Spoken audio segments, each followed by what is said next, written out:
शरीर अथवा मानसिक क्रियाओं के साथ मनुष्य अपना संबंध मान लेता है, वो सब क्रियाओं का फल उसे अवश्य भोगना होता है। ध्यान दीजिए, ये कर्म का दलदल बहुत बुरा दलदल है, इससे निकलने का उपाय नहीं मिलता बड़े बड़ों को। भीष्म जी के पास जब भगवान युधिष्ठिर जी को लेके जाते हैं तो युधिष्ठिर जी से कहते हैं कि ज्ञान और धर्म का ये सूर्य अस्त होने जा रहा है, ले लो जितना तुम्हें ज्ञान लेना है। भगवान कह रहे हैं ज्ञान और धर्म का मूर्तिमान स्वरूप भीष्म, ये सूर्य अस्त होने जा रहा है। भीष्म जी से कहा युधिष्ठिर जी के कुछ प्रश्न हैं, आप इनका उत्तर दे दीजिए। तो आंसू भरकर भगवान से कहा प्रभु बहुत भयानक पीड़ा है, अर्जुन के तीक्ष्ण बाण शरीर में घुसे हुए, कोई अंग नहीं है जो पीड़ा से जल न रहा हो। प्रभु ऐसी स्थिति में मैं क्या उपदेश करूं? देखो कर्म का जाल कितना सुदृढ़ होता है। 6 महीने बाणों की सैया पर, बाणों की सैया। महाभागवतों में 12 महाभागवतों में गणना भीष्म जी की, अखंड बाल ब्रह्मचारी, धर्मनिष्ठ, शास्त्रों के संपूर्ण ज्ञाता, लेकिन सैकड़ों जन्म पूर्व जो कर्म है वो सुरक्षित है, वो आकर के फल दे रहा है। भगवान ने स्पर्श किया, स्पर्श करते ही पीड़ा गई। फिर प्रश्नोत्तर में हम ये बताना चाहते हैं कि कर्म कितना बलवान होता है। कोई किसी को दुख सुख नहीं देता, उसका कर्म ही उसको दंड देता है। तुम जो एकांत में पापाचार कर रहे हो, वही जब वृक्ष रूप फलीभूत होगा तो तुम्हें ऐसा दंड देगा कि कोई तुम्हें बचा नहीं। अवश्य में भोक्तव्यम, अवश्य भोगना पड़ेगा। एक ही उपाय है, बस भगवान की शरण में हो जाओ तो हम तो हम सर्व पापेभ्यो मोक्षयिष्यामि मा शुचा। जिन क्रियाओं से अपना संबंध मान लिया जाता है, ध्यान रखना, अपने लिए किया जाता है, वो अच्छी हो या बुरी, दोनों क्रियाएं तुम्हें भोगनी पड़ेंगी। वो बंध गई। मनुष्य की एक ऐसी धारणा बनी हुई है कि बच्चे पैदा करना हमारा कर्तव्य है, बच्चों का पालन पोषण करना हमारा कर्तव्य है, आजीविका, व्यापार, किसानी, नौकरी, पढ़ाना लिखाना, जो भी, ये सब हमारा कर्म है, यही हमारा कर्तव्य कर्म है। खाना पीना, सोना बैठना, चिंतन करना, इसको वो कर्म नहीं समझ पाते हैं। इसको वो कर्म मानते हैं कि नौकरी करना, कि शादी करना, बच्चों का पढ़ाना लिखाना, पालन पोषण, ब्याह, ये सब, ये कर्तव्य कर्म नहीं है। ध्यान रखना, कर्तव्य कर्म है भगवत प्रसन्नता के लिए करना। यही कार्य भगवत प्रीत्यर्थ करना। अगर बीच में प्रभु को नहीं लाए तो यही सब कर रहे। हर जीव बच्चा पैदा कर रहा है, हर जीव खा पी रहा है, हर जीव सो जाग रहा है, हर जीव भयभीत है, हर जीव, ये हर जीव किसी भी शरीरधारी, एक चींटी भी आपको प्रयासरत दिखाई देगी अपना उदर पोषण, एक हाथी भी अपने प्रयास होगा उदर पोषण के लिए, बच्चों का पालन पोषण करने के लिए। हमारा कर्तव्य कर्म इन सब के राग से छूट जाना है। बहुत बढ़िया इनका पालन पोषण होगा जब आप इनको भगवत स्वरूप मानोगे, जब प्रभु के लिए करोगे तो बहुत बढ़िया। जैसे कोई एक आदमी बीमार है जिसके लिए हमने 5 लोगों को नियत किया तुम इनकी सेवा करो। अब वो क्या मान के सेवा करेगा? उससे कोई अपना संबंध नहीं, उससे कोई ममता नहीं, गुरु आज्ञा है इसलिए मैं कर रहा हूं, और भरसक प्रयास करेगा मेरी कोई शिकायत ना जाए, मतलब अच्छे से सेवा करेगा। उससे ममता भी नहीं है, आसक्ति भी नहीं है, सेवा भी कर रहा है, परिणाम भगवत प्राप्ति। ऐसे ही तुम्हें परिवार में जो गृहस्थ में हो, ऐसे ही तुम्हें करना है हरि गुरु आज्ञा पालन करने के लिए। पर क्या होता है, हरि गुरु की आज्ञा केवल उतना समझा जाता है कि दीक्षा ले ली है, तो 3 माला सुबह कर लेंगे, थोड़ा पाठ कर लेंगे, गुरुजी की आज्ञा है। बकाया ये हमारा घर है, हमारी संपत्ति है, हमारा परिवार है, हम जैसे चाहे भोगे। न पहले तुम्हारा था ना बाद में तुम्हारा रहेगा, बीच में तुम्हें सेवा के लिए दिया गया और झूठ से तुमने उसे अपना मान लिया। मुनीम अगर उस कंपनी का, जिस कंपनी का मुनीम है, उसको हड़पना चाहे तो क्या होगा? जेल की सजा होगी ना। तो मुनीम हो तो मुनीमगिरी केवल करो, मालिक बनने की चेष्टा मत करो। सेवक हो, सेवक भाव से रहो। इसी कारण जो उपासक समझ नहीं पाते तो उनको लगता है कि फिर तो भगवत प्राप्ति के लिए कर्मों का त्याग करना अनिवार्य है। परिवार छोड़ दो, व्यापार छोड़ दो, नौकरी छोड़ दो, ये छोड़ दो, वो छोड़ दो, वो छोड़ दो। ठीक। अब इसके बाद एकांत बैठ करके मनन चिंतन, भोगों का, विषयों का, खाना पीना, अच्छा शरीर सजाना, क्या ड्रामा चल रहा है, ये क्या नाटक चल रहा है, यही बात समझना है। हाँ,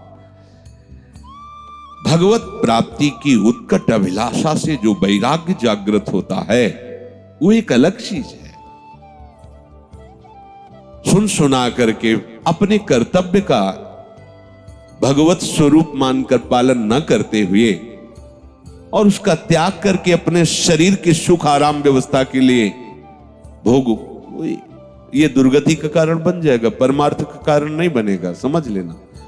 फिर यही होगा कि आप केवल रसेंद्री और जनेंद्री की पुष्टि के लिए चिंतन करते हुए डोलते रहोगे। देखे जो मैं जोरत हाथ लटकत, अरे केतिक आयु केतिक जीवन। कोई भी परमार्थ का पथिक कभी ऐसे नहीं कर सकता, ध्यान रखना। चाहे लाल पहने हो, चाहे पीला पहने हो, चाहे नीला पहने हो, सच्चा परमार्थ का पथिक मंगिबो भलो न बाप सो जो प्रभु राखे टेक। अगर ऐसे कर रहा है तो परमार्थ का पथिक नहीं है, केवल रोटी के लिए आज्ञा आचार्यों ने दी है। इसलिए बड़े बड़े परमहंस दरवाजों पे जाके केवल रोटी, अगर उन्होंने 10 रुपया निकाला कि भाई बाबा हमारे पास भिक्षा नहीं, 10 रुपया रख, नहीं, केवल रोटी। जो ये मान करके कि बहुत इसमें मेहनत और बड़ा समस्या है परिवार, आप बाबा जी बन जाएंगे, पूड़ी कचौड़ी हलवा तो भंडारे होते ही रहते, दक्षिणा भी मिले, कपड़ा भी बड़ा आराम की जिंदगी। चलो बाबा, भूल मत करना, बहुत आग में कूदने जा रहे हो, बहुत गलत करने जा रहे हो, जिससे तुम्हारा लोक परलोक सब नष्ट हो जाएगा। पहले संतों की समाज में कुछ ऐसे संत भगवान रखे जाते थे, अधिकारी जन, कि जैसे संत समाज आ रही तो गेट में खड़े हैं, उनको लगा तुम्हारा प्रेम पट क्या है, तुम्हारा योग पट क्या है, खड़िया पलटन उत्तरे नहीं दे पाओगे। अगर गुरु परंपरागत जुड़े हो, आचार्य परंपरागत, तो आपको पता होगा। अगर आप नहीं जुड़े हो तो आप नहीं उत्तर जानते हैं, सुना ही नहीं होगा तुमने प्रेम पट किसे कहते हैं, योग पट किसे कहते हैं। तो धाम है यहाँ इसलिए नहीं, तो हम लोगों को पहले पढ़ाया गया था इस यही बात कि संत समाज में पूछा जाए, अगर उत्तर नहीं दे पाए तो काशी में कपड़े उतरा लिए जाएंगे, मार करके मार थप्पड़ ला तो भगा दिया जाएगा। साधु का नाटक करता है, बदनामी करवाएगा संतों की। जब तुझे अपने मार्ग का पता नहीं, परमार्थ का पता नहीं, तो वेश धारण करके केवल उदर पोषण के लिए तो ऐसे आचरण करेगा, लोग कहेंगे ऐसे बाबा जी होते हैं। लोगों की दृष्टि क्या होती है, वो कार से शीशा खोल रहे हैं, बाबूजी 10 रुपया दे, धिक्कार है यार। महान अनंत कोटि ब्रह्मांडों के स्वामी का सेवक होकर 10 रुपए के लिए हाथ फैला दे, जिंदगी किस काम की। इससे अच्छा है लेवरी कर 350 रुपया मिलेंगे, 8 घंटे मेहनत कर 500 रुपया कमा और खूब आनंद से खा पी। ये क्या लीला है, ये क्या चरित्र है। तो जो अपने उद्देश्य को नहीं समझ पाते, केवल कार्य के भार को और कार्य ना करके उस सुविधा को देखकर, ये बहुत बड़ी हानि होती है। ध्यान रखना, ऐसे लोग भगवान को कष्ट देने वाले कहे गए हैं। वेशधारी हर एक बहुत बुरा लगता है। हमारे आचार्यों ने, महापुरुषों ने बहुत निषेध किया है। केतिक आयु केतिक जीवन, काहे विनाशत काज हटकत। हाथ ऐसे, अरे महारानी जी से भी ऐसे नहीं करना, क्योंकि हम उनके शरणागत तो खुद भरण पोषण करेंगी। ऐसे कैसे, ऐसा हो ही नहीं सकता, नहीं हो सकता। जिसका उद्देश्य प्रभु है ऐसा हो ही नहीं सकता। कर्म एक क्षण भी नहीं रुकते। नींद आप समझते हैं कोई क्रिया उस समय नहीं होती, तो आप थोड़ा सोए हो, आपको जगा दिया जाए तो आप कहोगे अभी पूरी नहीं हुई थी, मतलब क्रिया चल रही ना, अभी पूरी नहीं हुई थी आपने जगा दी, हाँ अभी तो आलस आ रहा है, नहीं कहेगा। क्यों? अभी क्रिया पूरी नहीं हुई थी ना, वो नींद की क्रिया चल रही है। सुषुप्ति पे हो, तुम्हें पता नहीं है, पर तुम ही उत्तर दोगे अभी हमारी नींद पूरी नहीं हुई थी। अच्छा, जब नींद पूरी हो जाएगी फिर आप आओ, पूरी हो गई नींद पूरी, मतलब क्रिया चल रही थी। अधूरी क्रिया में जगा दिए जाओगे तो आप खुद उत्तर दोगे अभी पूरी नहीं, मतलब वो भी क्रिया हो रही थी, आप सुषुप्ति में थे पर क्रिया चल रही थी प्रकृति की, तभी तो आप कहते हो ना कि अधूरी। चिंतन, सूक्ष्म चिंतन चलता ही रहता है। स्थूल शरीर की क्रियाएं नींद आदि, सूक्ष्म शरीर की क्रियाएं चिंतन आदि, समाधि आदि, ये सब कारण शरीर तक की। जैसे मूर्छा में है, कारण शरीर काम कर रहा है, चिंतन बंद है, स्थूल शरीर पड़ा हुआ पर कारण शरीर का, अगर वो ना रहे तो चेतना कैसे आएगी? वो भी क्रिया चल रही है, एक क्षण भी बिना क्रिया के नहीं रह सकते। तो शरीर से अहंकार पूर्वक जितनी क्रियाएं होती हैं वो हर शरीरधारी को भोगना होता है। इस कर्म जाल से बड़ा प्रचंड भूत है ये कर्म, छोड़ेगा नहीं। कहीं भाग जाओ, वृंदावन धाम जाओ, चाहे जहां जाओ, छोड़ेगा नहीं तुम्हें, ये तुम्हारे साथ रहेगा, तुम्हें भोगना पड़ेगा। किडनी फेल, भोगना पड़े, अवश्य में वो भोक्तव्यम। हाँ, भगवान की शरण में तो ऐसे गोद में रख के पार करवा देंगे, भोगना पड़े। इसीलिए डरते रहो, कोई ऐसा कर्म न बन जाए। बन गया आकाश में उड़ गया, तुम्हें लगा कि वो कोई जाना नहीं, निपट गया, नहीं, वो तुम्हारी खोपड़ी में बैठा है। अब वो तुम्हारी बुद्धि पे शासन करके वहीं ले जाएगा, वही करवाएगा जिससे तुम्हारी दुर्गति होगी, तुम्हें दंड भोगना पड़ेगा। कर्म किसी का सहयोग नहीं लेता, वो खुद इतना बलवान होता है कि तुम्हें दंड देने के लिए उसे किसी सहयोग की जरूरत नहीं, वो सब सहयोगी तैयार कर लेगा। जिस समय वो दंड फलीभूत होने का, वो केवल इंतजार करता है समय का, जहां समय आया हिसाब किताब बराबर कर देगा। डरते रहो, आज्ञा के विपरीत कोई कर्म न बन जाए। इसीलिए जय हो भगवत शरणागति की, ये कोई भी कर्म उसको दंड नहीं दे पाएगा। देख लो, पूर्व में जो संचित गोदाम है उसमें आग लगा, आगे जो हमसे हो रहे हैं अनुल्लिख्या लिखा ही ले जाएगा, ये अब बच गए। अनुल्लिख्यानंतान तदपराधान मधुपतिर, स्वयं मधुपति भगवान श्री कृष्ण लिखते ही नहीं। ये हरिवंश महाप्रभु कह रहे, सजनी जी कह रही, नहीं लिखा जाएगा आगे का। किसका? शरणागत है, राधा चरणारविंद का। राधा राधा राधा, उसके गोदाम में आग लग जाएगी, भस्म। आग इसलिए कि अगर कह दिया जाए झाड़ के निकाल दिया जाएगा तो भी वो सुरक्षित है, बाहर आ जाएगा तो भी सुरक्षित है। आग लग गई, अब उसमें अंकुरण होने की संभावना ही नहीं।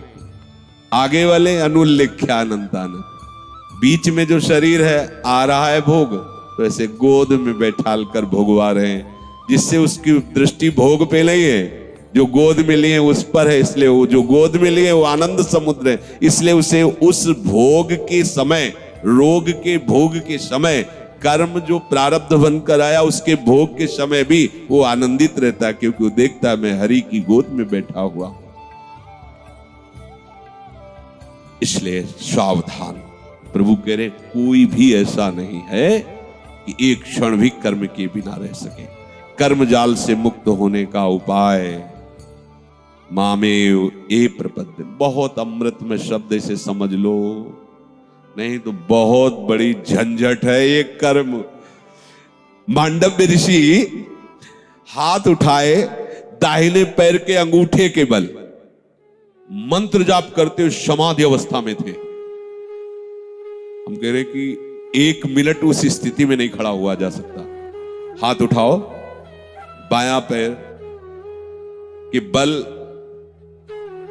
जिसे दाहिने पैर का अंगूठा पूरा इस पे रखो और दाहिने पैर के केवल अंगूठे पे हो, बायां पैर का पूरा बल यहां सपोर्ट में हो और दाहिने पैर के अंगूठे में। अब आप देखो, धम्म से गिर जाओगे तुरंत। वो ऐसे खड़े और समाधिस्थ है, सावधान नहीं, शरीर की चेष्टा में समाधिस्थ है।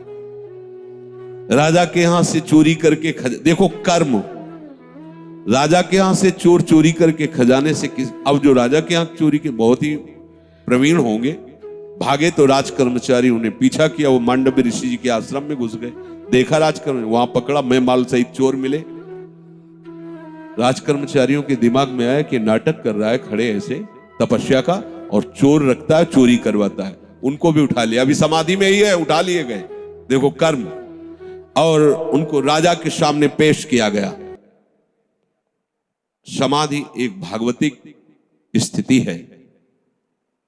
राजा ने बिना कुछ विचार किए उनको, जब प्रमाण है कि आश्रम से ही चोर और संपत्ति पकड़ी गई, शूली की सजा दे दी।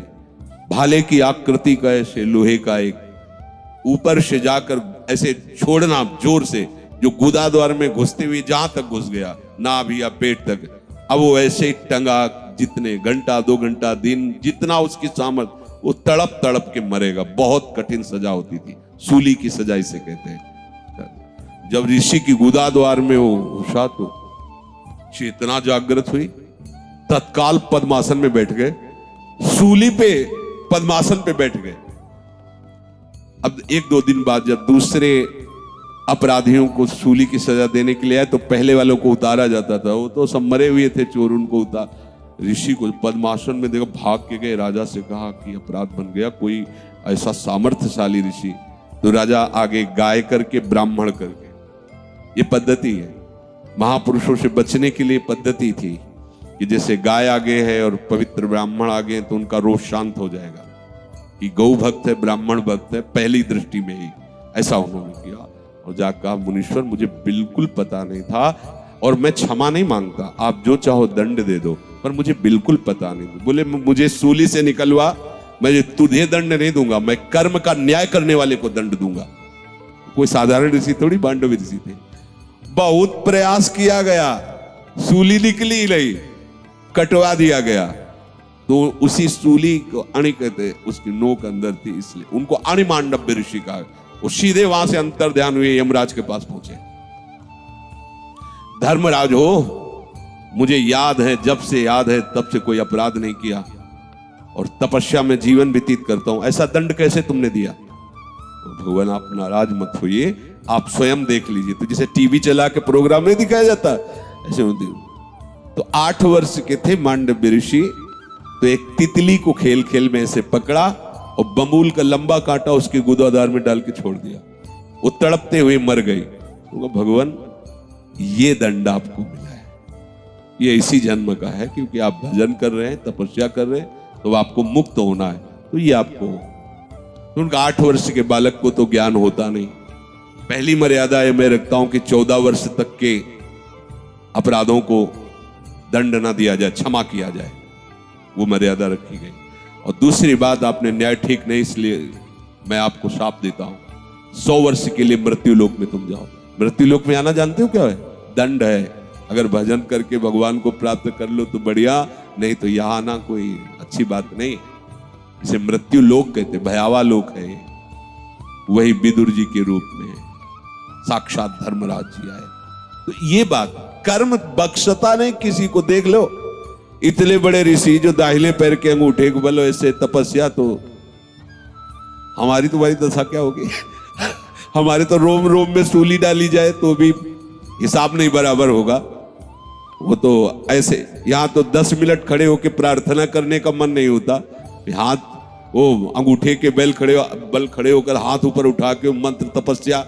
लोग सोचते हैं 100 रुपया दे देंगे हमारे पुण्य से पाप कट जाएंगे। जरा विचार करना इस कर्म पर, सावधान, कोई भी हमसे ऐसा कर्म ना बने। अब लो निशान, अब जो कुछ हुआ है हम प्रभु की शरण। महारानी जो बड़ी कृपालु है, वो ऐसा नहीं होने देगी, वही हमारा बल है।